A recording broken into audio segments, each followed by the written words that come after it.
श्री कृष्ण भगवान की जय हो। हम भगवान से प्रार्थना करते हैं कि सभी भक्तों के घरों में सुख शांति हो, किसी भगत के घर में कोई परेशानी नहीं हो। आज हम आपको श्रीमद् भागवत के 11वें अध्याय को सुनाते हैं, तीसरे स्कंद का, जिसमें ब्रह्मा जी के द्वारा सनक सनंदन सनातन संत कुमार तथा रुद्र भगवान की रचना बताई गई है।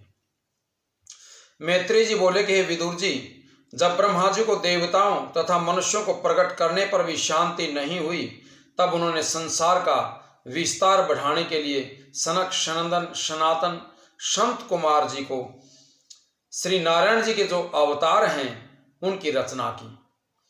इसके बाद इन चारों भाइयों से प्रजा का निर्माण करने के लिए कहा गया।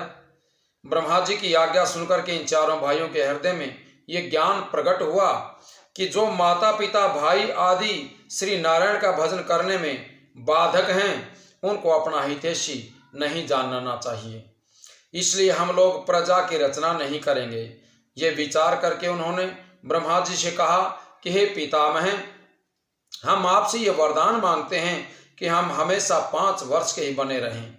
हमारा हृदय काम क्रोध लोभ मोह आदि के वशीभूत नहीं हो।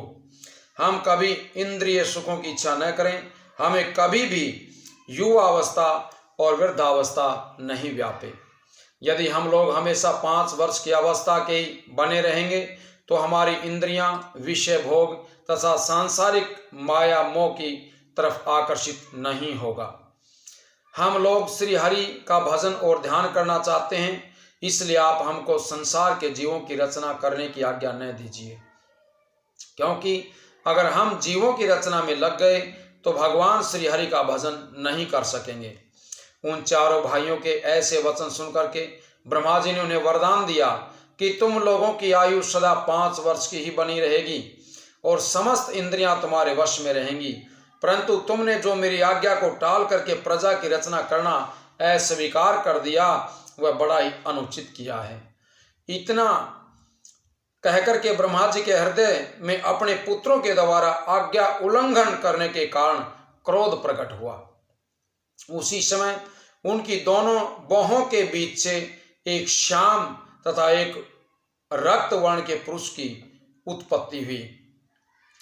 एक श्याम तथा रक्त वर्ण के पुरुष की उत्पत्ति हुई। वह पैदा होते ही रोने लग गया। तब ब्रह्मा जी ने उससे रोने का कारण पूछा। तब उस पुरुष ने ये उत्तर दिया कि आप मेरा नामकरण कर मुझे कोई काम बताइए। ये सुनकर के ब्रह्मा जी प्रसन्न होकर के बोले कि तूने पैदा होते ही रुदन किया है, इसलिए तेरा नाम रुद्र होगा। तुम प्राणियों की रचना कर और समस्त देवताओं में उत्तम बनकर के संसार में निवास कर। सांसारिक प्राणी तुझको शिव शंकर महादेव इत्यादि बहुत नामों से पुकारेंगे। ब्रह्मा जी का ये आदेश सुनकर के रुद्र ने काम क्रोध लोभ तथा अहंकार से भर करके राक्षस भूत प्रेत पिशाच आदि इन सब की रचना की, परंतु सृष्टि रचना को देखकर भी ब्रह्मा जी को संतोष नहीं हुआ। तब वे बोले कि रुद्र, तेरी रचना क्रोध से हुई है, इसलिए जब तक मेरे हृदय में सतोगुण का निवास नहीं होगा, तब तक तेरे द्वारा प्रकट किए हुए सभी प्राणी अधर्मी रहेंगे। इसलिए तुम पहले जाकर के तपस्या कर। उस तपस्या के कारण जब तेरे तमोगुण स्वभाव नष्ट हो जाएगा और उसे सतोगुण की प्राप्ति हो जाएगी, तब तुम उस सतोगुण के द्वारा प्रजा की रचना करना। तत्पश्चात तपस्या करने से तुझे भगवान नारायण के दर्शन भी हो जाएंगे। ब्रह्मा जी के ये वचन सुनकर के रुद्र ने सृष्टि रचना को बंद कर दिया और तपस्या करने के लिए चले गए। बोले श्री विष्णु भगवान की जय हो।